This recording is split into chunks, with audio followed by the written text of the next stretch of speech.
what we're going to look at is the operation of an ideal transformer, what it is, how it works, and why it works. Okay, let's imagine this situation where we have a coil of wire which is connected to a DC battery. What's going to happen when we have a constant current here? Well, when the current is constant, the magnetic field is constant. The magnetic field is not changing, and therefore there will be no voltage induced in the second coil. So here there will be no induced voltage. However, circuit 2, in the second circuit, when you switch the circuit off, when you break this circuit, the current goes from a large value to 0 very quickly. So there's a rapid decrease in current. This rapid decrease in current will mean that the magnetic field made by this coil will collapse very quickly. In other words, this magnetic field is changing.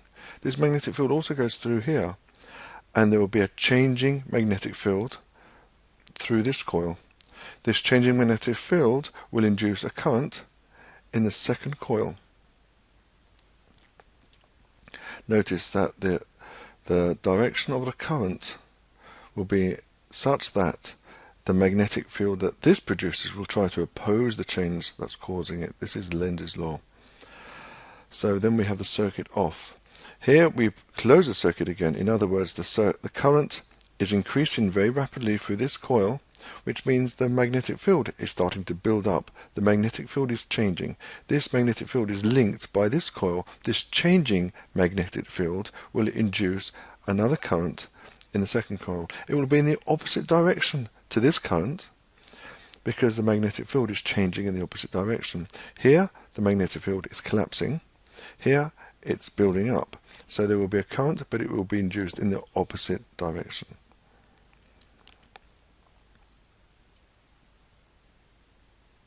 Describe the operation of an ideal transformer. So an ideal transformer has basically one AC circuit, which is the coil is wrapped around an iron core, a big lump of iron like this, and then on the other side of this iron core there's another loop coil which is connected to another circuit or a load.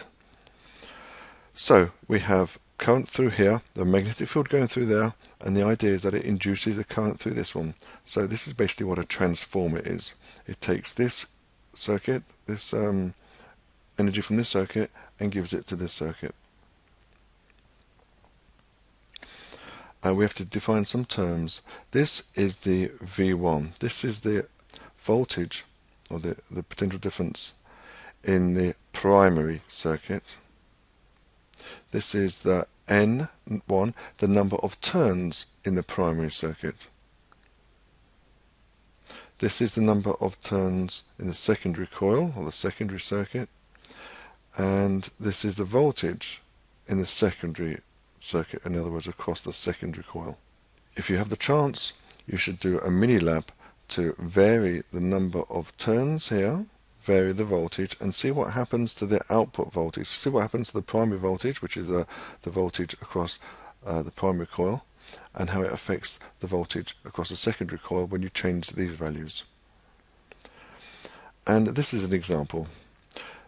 In the primary coil we have 3 volts, 100 turns. In the secondary circuit, in the secondary coil, we have 100 turns. We will also produce a voltage of 3 volts here. But what happens here, we have twice as many turns, so what will happen is that we will produce twice the voltage.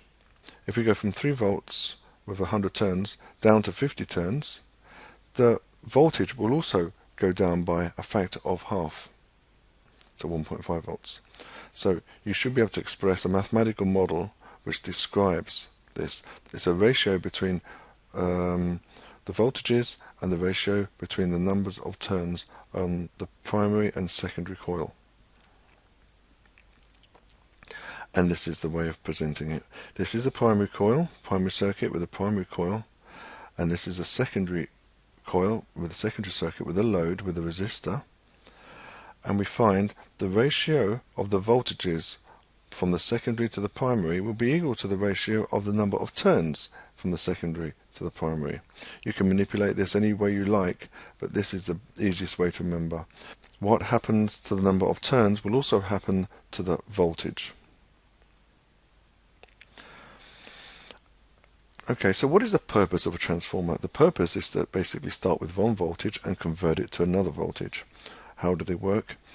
And this is what we've basically discussed. This is a battery. When you close this battery, current will flow through the primary coil. This will produce a magnetic field which links into the secondary coil. That will induce a current in the secondary coil while the current in the first coil is changing. In other words, when the magnetic field is changing, then we will get an induced current. Notice that these circuits are not actually physically connected to each other, but the magnetic field that flows through this one will also flow through this one. So when the switch is closed or open in the primary coil, you get a quick surge of current in the secondary coil, but it's only because the current is changing. In other words, we're producing a change in magnetic field which is linked into the secondary coil. Once the current in the primary coil is constant, there's no change in magnetic field, so there will be no induced current in the secondary coil. But why? When the switch closes, the current increases from zero. This changing current produces a changing magnetic field around the primary coil. This changing magnetic field is felt or linked by the secondary coil, and according to Faraday's law, this will induce a voltage in the secondary coil. Remember that the EMF in the secondary coil depends on the rate of change of flux, which is linked by that coil. You can get an enhanced effect if you have an iron core, because that makes the magnetic field much stronger. Why do transformers use AC and not DC? Well, basically because it's to do with a change in magnetic field. The magnetic field must be changing. You must have a change in current to produce that change in magnetic field. If you had a DC battery, it would only induce a voltage in the secondary coil when it was being switched on and off. In other words, when the current was changing and going from 0 to maximum and then from maximum to 0. Once you get a constant current, you will get a constant magnetic field, and if there's no change in magnetic field, there will be no current induced or no voltage induced in the secondary coil. So you need alternating current. It must be changing. If DC were used in the primary coil, the output would be nothing, because while we have a constant current, we have a constant magnetic field, and if the magnetic field is not changing, we do not get a secondary voltage induced. How does the voltage change? Well, I've already discussed this. One loop with 120 volts will induce 120 volts here. If we have two loops here, there will be 120 volts induced on the first loop, 120 on the second loop. So that basically means we have twice as much voltage because we have twice as many loops. So the voltages add. So we get 120 in, we get 240 out because we go from one loop to two loops.